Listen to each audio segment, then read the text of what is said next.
If anybody's wondering why Gerard is here, it's because this video is going to be kind of a bummer and I kind of want to bring some joy into the world.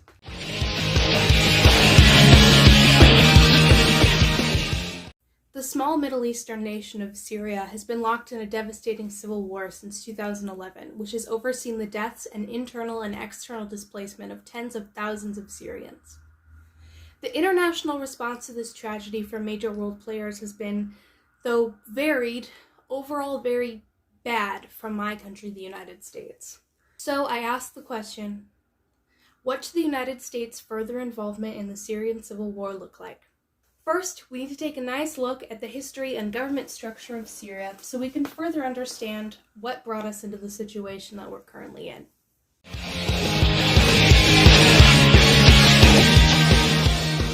So from 1900 to 2005, 6 major droughts hit Syria. Most of these droughts only lasted for 1 season, and a few lasted for 2. But the point is that they were short enough that Syrian farmers could rely on government subsidies and secondary water resources for their survival. In an event of, quote, true anomaly, their 7th drought lasted from 2006 to 2010, an absolutely devastating 4 seasons. It has been determined by the NOAA that the severity of this drought was caused by our good old friend, climate change. Increased dry days and wet seasons and evaporation are depleting natural water resources more and more as time goes on, in an area where conflicts over water scarcity are already common. Syria's main exported crops are water-intensive, things like cotton and wheat, so when a drought hits, their economy is rocked significantly. This devastating 7th drought forced over 1.5 million people in rural Syria into more urban areas and large cities. Livestock began to quickly die off, as well as crops. Water was continuously more scarce and food more expensive. What's even better is that this problem is entirely human-caused, and it's only going to get worse from here on out. Yay!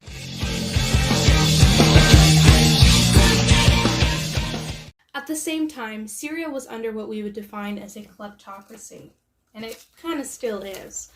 The prefix meaning klept, or to steal. You might have heard the term kleptomania or kleptomaniac, and the suffix ocracy meaning government.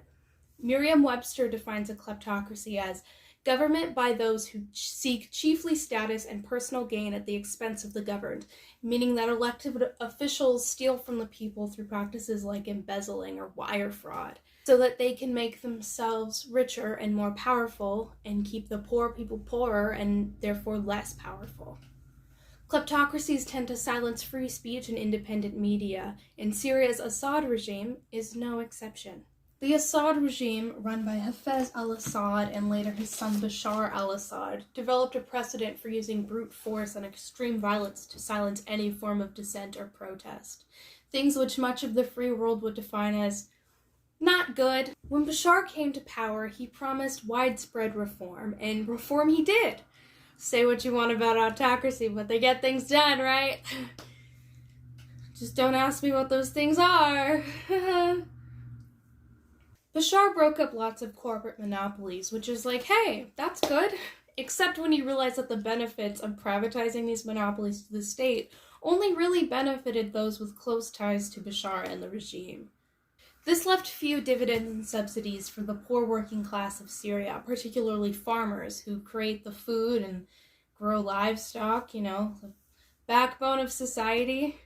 You remember that drought? You know that 4-year drought I talked about earlier? Well, that was just the cherry on top of the iceberg coffin, which exacerbated all the poor conditions in the economy and the environment, which gave rise to Syria's role in a little thing called the Arab Spring. And I'm just now realizing that I forgot one of my sticky notes up here, so I'm going to go do that now. In March 2011, Syrian police arrested several adolescents for anti-Assad, pro-democracy graffiti. The kids were in custody for several days where they were tortured. According to one CNN article, this torture involved being beaten, having their fingers broken, and their fingernails removed. So, yikes. This article also quoted author Ala Malek, who wrote about the response that the police had to parents begging for the release of their children. They were told, quote, "Forget your children. If you want children, make more children. If you don't know how, bring us your women and we will make them for you." That made people upset. The first Arab Spring protests began. The regime, as expected, did not take kindly to this protest and used military power to silence protesters, killing 100 Syrian civilians in the process. But the protests continued, and on July 1st, 2011, over 100,000 Syrians publicly protested the Assad regime. Shortly after, defectors from the Assad regime started the FSA, or Free Syrian Army, as an attempt to try and liberate Syrians from the oppressive autocracy of the regime. Syria's Middle Eastern neighbors and global powers at large began to take sides in this conflict. U.S. President Obama and many other global world leaders began to call for Assad to step down as leader. On the other hand, Syria had several key allies, namely Russia, Iran, and Lebanon, who would later supply Syria with the Hezbollah militant group. This takes us to the current state of Syria and something the U.S. knows all too well: proxy war.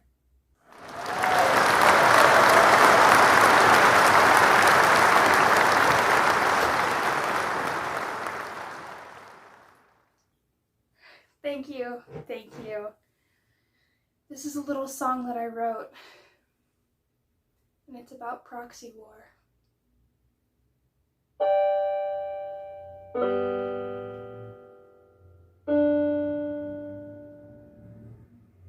It's bad! Thank you. Wow, so much talent. Syria is currently entrapped in a proxy war, mainly between Iran and Saudi Arabia. They're exercising their hostile rivalry with each other through supporting opposing sides in the Syrian civil war. The Assad regime, supported by Iran, and the anti-Assad rebel groups, supported by Saudi Arabia. Proxy war is sort of like when two people get divorced and then they use the kid to, indirectly get back at each other, but then they ignore the budding mental illness and isolation that's growing in the child. Except in this case, the parents would be Iran and Saudi Arabia. The child is Syria, and instead of having an emo phase, Syria is undergoing bombings, famine, poverty, spread of disease, malnutrition, destruction of their society, and death. That's a big one. What's even better is that other countries are getting in on the proxy war as well. Best frenemies Russia and the United States are also on opposing sides, silently getting back at each other just like the old Cold War days. I guess in this analogy, the United States is like Saudi Arabia's sister who has to drop off Syria at Iran's house, but then Iran is never home when they get there. It's always Russia, and Russia's like such a homewrecker.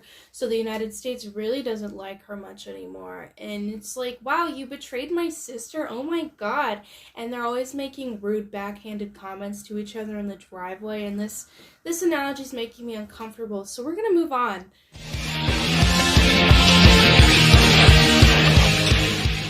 The United States' main role in Syria was letting in refugees and providing to rebel fighters who were fighting against the Assad regime, as well as supporting several peace negotiations.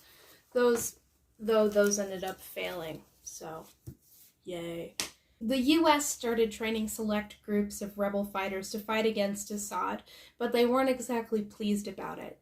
The United States isn't thrilled about having to back and support Saudi Arabia, as we've had issues with them in the past, and providing aid to extremist groups isn't really an ideal situation.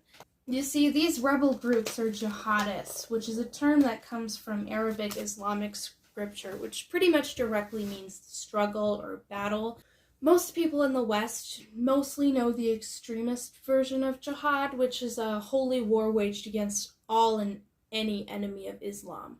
However, many mainstream Muslims find the interpretation to be a perversion of how jihad is generally practiced, which is more of a personal, spiritual struggle one has to overcome to be a better practitioner of Islam, something like a gambling problem or a faith crisis.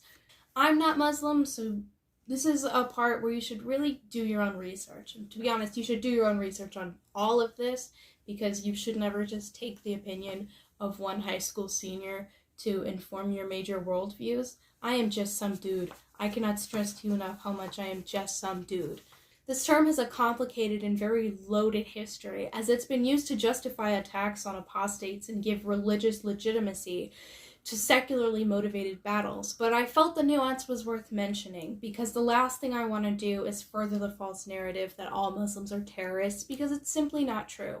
Bottom line, the United States does not feel great about providing help and training to groups that are eventually going to turn against the West, but they couldn't let Syria just crumble while they just sat back and ate freedom pancakes and cheeseburgers or whatever, because that would be hypocritical, and also what the kids call a bad look, sis. The death toll for Syrians has been absolutely tragic and detrimental. Some estimates put it at about 350,000, but some put it at over 600,000, and there's no way we're ever really going to know the true number because we just simply don't have enough information. The bottom line is that a significant amount of Syria's population has been killed because of this civil war, and that number is just continuing to grow and grow and grow. As of today, millions of Syrians have been displaced from their homes. According to the United Nations Refugee Commission, there are 6.7 million internally displaced Syrians and 6.6 million Syrian refugees worldwide, most of which live in countries like Turkey, Egypt, and Lebanon. No matter what country they're in, Syrian refugees face massive problems, including educational disruption and unemployment. Mass unemployment affects Syrian refugees due to the COVID-19 pandemic, and 9 out of every 10 Syrian refugees in Lebanon live in extreme poverty in overcrowded homes shared with other refugees. A rough estimate of 2.4 million refugees children from Syria are currently not enrolled in any sort of school, and another 1.6 million are at significant risk of dropping out. Most refugees have very limited means to provide basic necessity for themselves and their families, and thus rely on their host families and help from outside organizations. One organization, the UNHCR, provides shelter, clean water, food, medical care, and many other necessities for refugees.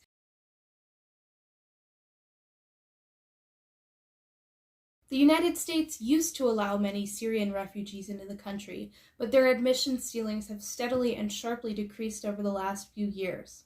The Trump administration drastically cut the amount of refugees let into the country, and in 2017, the United States let in fewer refugees than any other country in the world for the first time in modern history.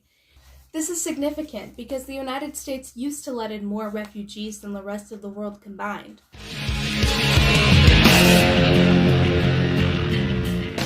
Circling back to our main essential question, what do we do? What do we do to help all these people that are dying and in extreme need of help? For one, I think the most obvious one is to start letting refugees back into the country. They need somewhere to live and somewhere to go, and the longer they stay in war-torn countries, the better chance they have of dying or being severely injured or even more traumatized than they already are. Next, we need to seriously increase the amount of refugee aid that we send to Syria and other countries that are housing many refugee camps. They need things like medical supplies, clean water, food, and blankets, and even more things that we could quite easily provide for them. The third and final thing we need to do is try to start exiting ourselves from the narrative and the conflict.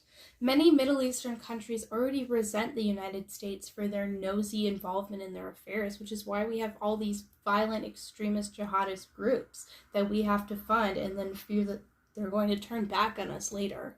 With recent disasters like the pullout from Afghanistan, it's clear that the longer we stay in these situations, the deeper of the hole that we're going to be in, and the bigger disaster it's going to be when we eventually try to get out. So the best thing we can do is just try to remove ourselves from the conflict as much as we can and do our best to provide help and aid to the people who need it.